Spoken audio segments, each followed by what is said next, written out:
A hotel with 800 rooms determines that if the room cost is $50 per night, the hotel will be filled to capacity. And for each $10 increase in room cost, 40 fewer rooms will be filled per night. So what charge per room will result in the maximum revenue per night? Okay, the maximum revenue, right? So we know, right, that the revenue equals the cost per room, or the cost per room times the number of rooms that were sold, right? So the cost per room times the number of rooms that were sold. Now, just imagine, right? Just imagine here, okay? If the $50 per room times all 800 rooms sold, right? That'll give us a revenue of what? 40,000, okay? But if we increase this by 10, right? So if the cost is $60 per room, right? So if we do $60 per room, what does it mean? It means that 40 fewer rooms will be filled, right? So what does that mean? There's going to be 760 rooms that are filled, right? What is that? What is the revenue in that case, right? That's going to be 45,600, right? The revenue actually goes up a little bit. Okay? So we can do that, right? Okay, what about $70 or, you know, so we can do the same thing, okay? But of course, you know, we don't want to do that because that's just like picking at straws here, right? Okay, so what we want to do is we want to get the equation for revenue. Okay? Now, also notice this is not talking about profit, right? We know that profit is revenue minus cost. So we're not finding the profit, right? We're just finding the revenue. Okay, so let's take a look, right? Let's let X equal the number of these $10 increases, right? How many times we're going to have to do this, right? This $10 increase, okay? Then what is the cost per room going to be, right? Then the cost per room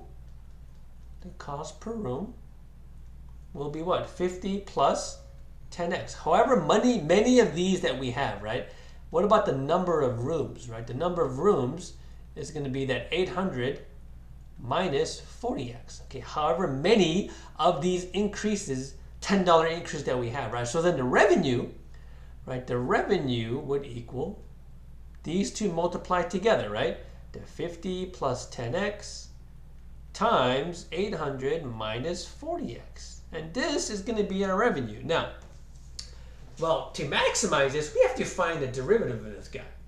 We can do two things. We can use the product rule, or we can just FOIL this out and get that polynomial. I'll just go ahead and FOIL this out, okay? So we get what?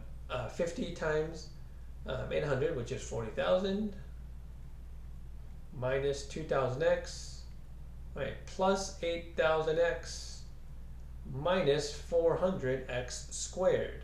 Okay, so this, okay, wait a minute, we should simplify that, right? 40,000 plus 6,000x, right, minus 400x squared. This is our revenue equation, right? We call that R of x. This is our revenue equation. So how are we going to maximize the revenue? Well, we just take the first derivative, right? So R prime, derivative of 40,000, derivative of a number is just 0, right?